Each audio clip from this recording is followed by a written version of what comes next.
Dear learner, this is Mukesh from Unacademy. आज हम GS paper 3 का एक बहुत बड़ा जो है इशू देखने वाले हैं जो इन्वायरमेंट से रिलेटेड है। ठीक है, मैं आपको बताऊंगा कि प्रीलिम्स में कहाँ पे जो है ये पॉइंट पूछे जा सकते हैं और मेंस में कहाँ पूछे जा सकते हैं। खबर आपको दिखी गई होगी कि बहुत सारे जो मोर हैं जिनको हम पीकॉक कहते हैं, लगभग 40 से भी ज़्यादा जो है पीकॉक, आज ही जो है ये खबर आई है कि तमिलनाडु के मदुरई में जो है क्या है वो डेथ स्टेज में पाए गए हैं। तो आप सभी को पता है कि पीकॉक जो है आपका एक तरीके से हमारा राष्ट्रीय पक्षी भी है। कौन कौन सी वाइल्ड लाइफ प्रोटेक्शन की धाराएं जो है इसको प्रोटेक्ट करती हैं, क्या जुर्माने का प्रावधान होता है, इन सब की हम चर्चा करने वाले हैं। जैसा कि आप सभी को दिख रहा है कि ये खबर जो मैंने आपको पढ़ के बता दी, इसकी डिटेल एनालिसिस करते हैं। प्रीलिम्स में कहाँ कहाँ पे है, तो देखो प्रीलिम्स में आपको पता है, इसमें तो मुझे कुछ ज़्यादा बताने की ज़रूरत है नहीं कि ये इन्वायरमेंट का क्या है पार्ट है। ठीक है ना, क्लियर। ये आपका इन्वायरमेंट का पार्ट हो गया। अब जीएस पेपर 3 मेंस की बात करें तो जीएस पेपर 3 में आपकी यूनिट नंबर 13 है। सभी बच्चों को यूनिट नंबर 13 साफ साफ दिख रही होगी, लिखी हुई है। यूनिट नंबर 13 को देखो तो उसमें क्या है, environmental security and ecosystem, conservation of wild life, biodiversity, environmental pollution and degradation, environmental impact assessment. तो इस यूनिट से क्या है, ये खबर जो है क्या है आपकी मैच कर रही है। तो हम केस स्टडी में ये मदुरई वाला केस डाल देंगे कि वहां पे जो है पीकॉक की जो है अचानक मृत्यु। हालांकि इन्वेस्टिगेशन टीम कल या परसों में बताएगी वेटनेरियन की टीम की क्या होगा इसमें, लेकिन ये कोई पहली खबर नहीं है पीकॉक से रिलेटेड। आज इस लेक्चर में मैं आपको बहुत सारी 2018 से लेके 2023 तक कहाँ कहाँ पे पीकॉक की मृत्यु हुई है उसके बारे में बताऊंगा, और आपको पता चलेगा कि किस तरीके से हम जो पेस्टिसाइड यूज करते हैं एग्रीकल्चर में वो उनकी मौत का कारण बनता है। ठीक है, क्लियर। तो शुरुआत करते हैं, अपने लेक्चर को आगे बढ़ाते हैं, धीरे धीरे बढ़ाएंगे जिससे सबको समझ में आए। सभी को पता है कि पीकॉक भैया हमारा क्या है, नेशनल बर्ड ऑफ इंडिया, इसमें कोई दिक्कत की बात है ही नहीं। Schedule 1 wild life protection act 1972, schedule जो है 1972 वाइल्ड लाइफ प्रोटेक्शन एक्ट का ऑलरेडी मैंने आपको पढ़ा भी रखा है। यहाँ पे भी हम थोड़ी सी चर्चा करेंगे। टोटल 6 शेड्यूल होते हैं।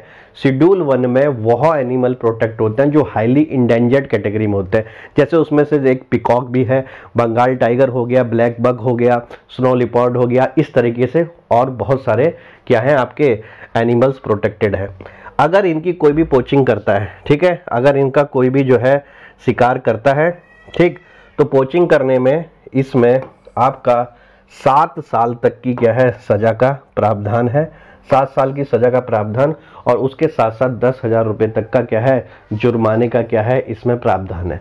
तो सबसे पहले हमने यहाँ पे क्या सीखा कि ये किस वाइल्ड लाइफ प्रोटेक्शन एक्ट की किस शेड्यूल में, 1972 के शेड्यूल नंबर 1 में क्या है प्रोटेक्टेड है।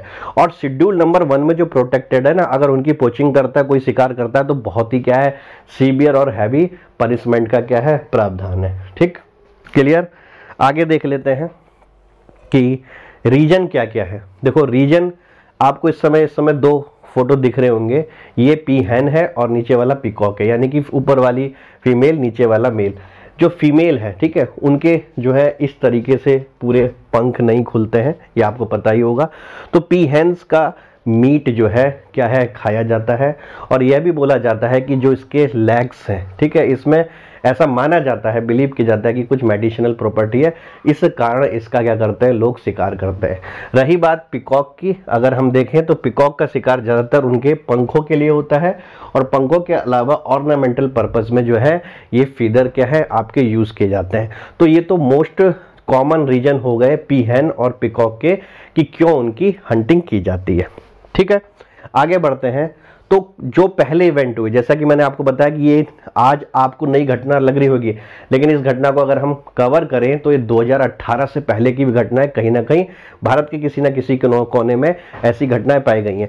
तो उन सब में सबसे कॉमन रीजन क्या निकला कि जो किसान लोग होते हैं, जब वो अपने जो है कॉर्न मक्के के बीज बोते हैं तो उस बीज में पेस्टिसाइड क्या करते हैं यूज करते हैं, ठीक है, और वही बीजों को क्या करता है ये मोर खा लेता है। तो पेस्टिसाइड से क्या हो जाता है, उसकी पॉइजनिंग होने के कारण, जहर के कारण क्या हो जाती है, उसकी मृत्यु हो जाती है। तो ये सबसे मोस्ट कॉमन रीजन है। ऐसे क्वेश्चन यूपीएससी भी पूछ लेता है, क्योंकि यूपी पीसीएस भी इनकी क्या कर रहा है, पूरी कॉपी कैट फॉलो कर रहा है। तो आपको पता होना चाहिए कि सबसे ज्यादा जो है अभी तक जो भी मृत्यु हुई है उसमें रीजन ये आया है कि जो बीज हैं वो पेस्टिसाइड से क्या थे, मिक्स थे। किसान क्यों करता है भाई? क्योंकि किसान हर कोई चाहता है कि उसकी फसल क्या रहे, आपकी किसी भी जो है कीटाणु से या पेस्ट से मुक्त रहे। तो पहले से क्या करता है, सॉल्यूशन में सीड को दुबा के फिर जो है क्या करता है, उसकी बुवाई करता है, और यही उसी सीड को क्या कर लेता है, चुग जाता है। समझ में आया? क्लियर? तो ये जो है मेन क्या है आपकी दिक्कत जो आ रही है। अब आप इसमें सोच रहे हो कि किसान को तो सिर्फ फसल उगानी है, ये तो मोर की गलती होगी। मोर की गलती नहीं है। देखो, ये वाइल्ड लाइफ प्रोटेक्शन एक्ट 1972 के शेड्यूल नंबर 1 में क्या है, आपका प्रोटेक्टेड है मोर, ठीक है ना। तो किसानों को जहां पे भी मोर बहुल क्षेत्र है वहां पे इस तरह की प्रैक्टिस नहीं करनी चाहिए, नहीं तो उनको क्या किया जाएगा, बुक कर दिया जा सकता है इस एक्ट के अंदर।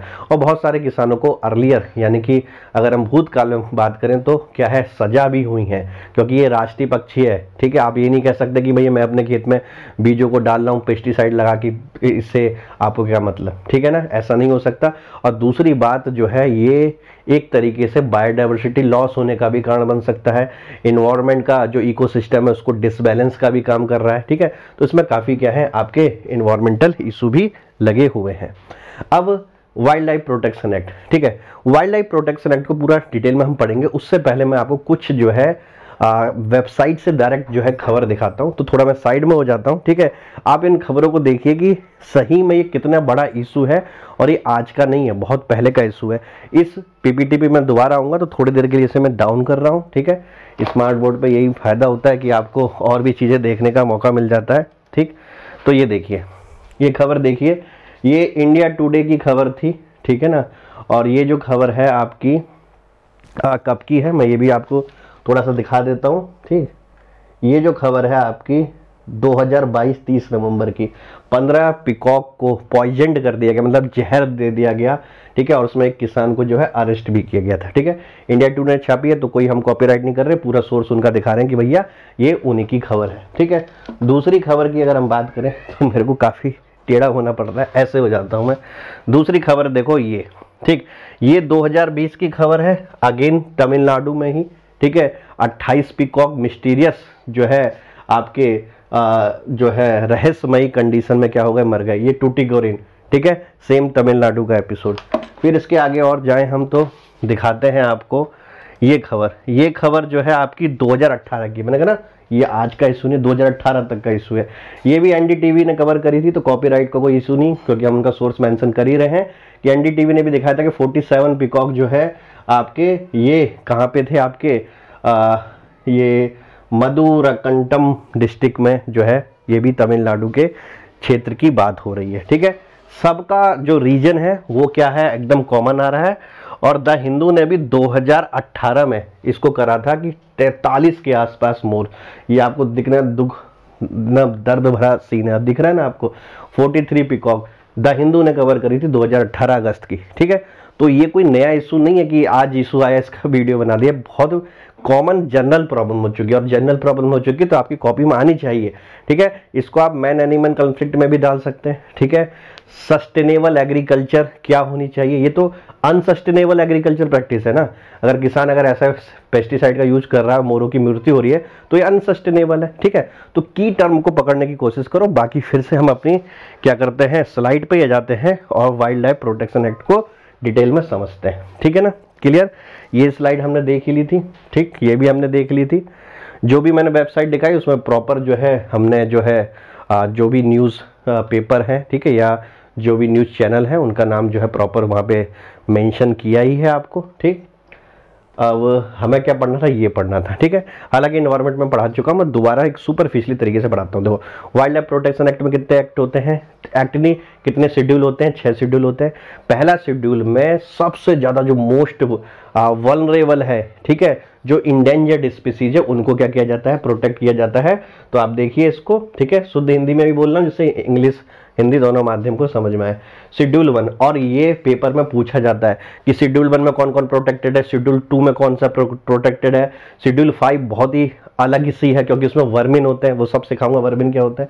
देखो, शेड्यूल 1 में सबसे ज्यादा जो इंडेंजर्ड स्पीसीज होती हैं, ठीक है, जिनको बहुत रिगरस प्रोटेक्शन की जरूरत है, उन सबको क्या किया गया है, इसमें जो है आपका लाया गया है शेड्यूल 2 में जो उनसे थोड़ा कम क्या है, इंडेंजर्ड है, ठीक है। और सजा का भी प्रावधान क्या है, शेड्यूल 1 में अगर आपने छेड़खानी करी, यानी शेड्यूल 1 के पक्षी को या पशु को अगर आपने हंट किया है तो बहुत ही सीवियर पनिशमेंट है।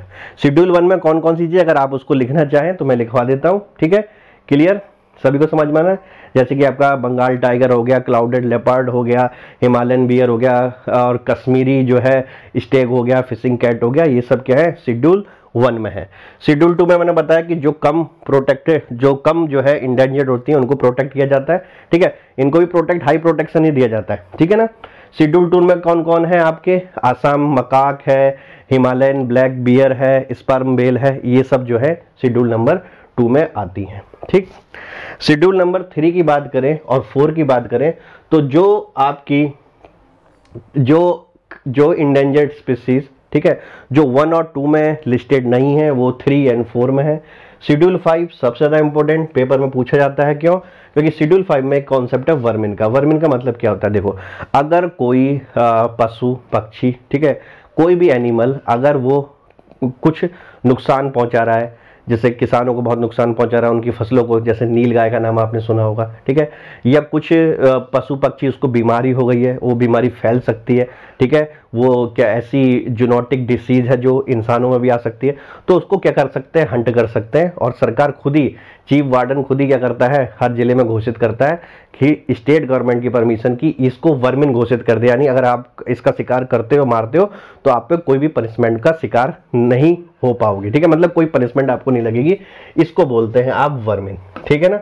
क्लियर, तो ये यूपीएससी में भी एक बार पूछ लिया था कि वर्मिन एनिमल्स को किस शेड्यूल में प्रोटेक्ट किया जाता है, तो शेड्यूल नंबर 5, इसको याद कर लो, इसके नोट जरूर बना लेना, ठीक है। ऑलरेडी मैंने प्लस की क्लास में बता रखा है, यहाँ पे भी आपका रिवीजन हो रहा है। और शेड्यूल 6 में क्या करना है, शेड्यूल 6 में कुछ नहीं, प्लांट्स हैं, ठीक है।